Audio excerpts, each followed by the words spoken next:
नमस्कार दोस्तों, आज की कहानी है तुम्हारे ससुर जी तुम्हें नहीं पहचानते क्या।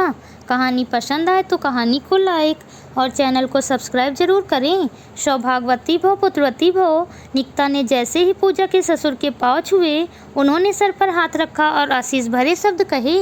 वो कुछ मिनट पहले ही अपनी नई बहू पूजा से कोई विशेष काम से मिलने आए थे। निकिता कॉलेज से सांस्कृतिक कार्यक्रम से घर आई तो दरवाजे पर पूजा के ससुर जी आए हुए थे, तो उन्हें प्रणाम करते हुए वह घर के अंदर चली गई। निकिता साड़ी पहने हुई थी क्योंकि कॉलेज में सांस्कृतिक प्रोग्राम जो था, जबकि उसकी शादी नहीं हुई थी। पूजा मायके में ही थी, बेफिक्री सी स्वेटर टोपी लगाए ठंडी का आनंद ले रही थी। उसे देख पहली नज़र में कोई नहीं कह सकता था कि वह शादीशुदा है। निकिता ने अंदर आते ही कहा, दीदी तुम्हारे ससुर ने मुझे सौभाग्यवती भव पुत्रवती भव का आशीर्वाद दिया। क्यों, मेरी तो अभी शादी भी नहीं हुई है। पूजा जोर जोर से हंसने लगी। ओहो, पापा जी ने समझ लिया होगा कि मैं हूँ।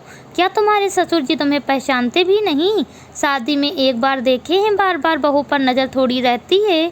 तुमने साड़ी पहन रखा था और दोनों बहनों का चेहरा भी तो मिलता है।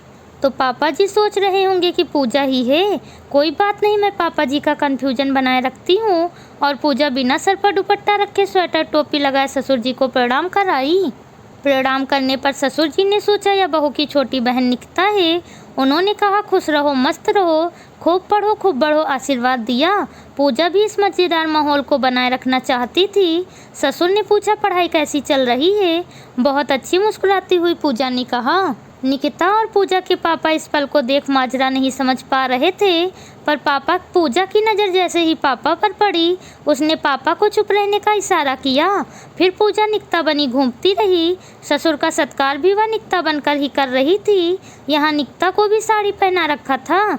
ससुर जी ने बहू से कुछ ज़रूरी बातें करने को बुलाया, तो पूजा निकिता को भेज रही है।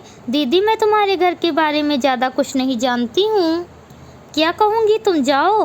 पूजा ने कहा। निकिता हाँ या ना में जवाब देना, बस जाओ ना, मज़ा आ रहा है। ठंडी के मौसम में गर्म स्वेटर में लिपटी मुझे साड़ी भी चेंज नहीं करना, और ना ही मुझे अभी इस कन्फ्यूजन को दूर करना है। निकिता ससुर के सवालों का हाँ या ना में डरते हुए घबराते हुए धीमी धीमी स्वर में जवाब दे रही थी। ससुर सोच रहे थे बहू शर्मा रही है। घर आते ही निकिता बरस पड़ी। दीदी तुम मज़े ले रही हो, मेरा डर से हालत ख़राब है। अरे छुटकी, डरने की क्या बात है? तुमको बिना शादी का ससुर जी से बात करने का अनुभव हो रहा है। फिर पूजा ने कहा, अब तो ही साड़ी पहन मेरी ससुराल भी चली जाना। निकिता डर गई, झट से साड़ी खोल दीदी पर बरसने लगी। नाना बाबा, तुम्हारा घर तुम ही संभालो।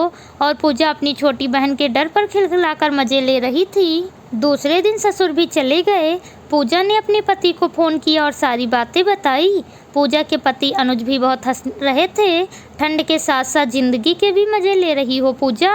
कहानी पसंद आई हो तो कहानी को लाइक और चैनल को सब्सक्राइब ज़रूर करें। मिलती हूँ आपसे अगली कहानी के साथ। Please subscribe channel.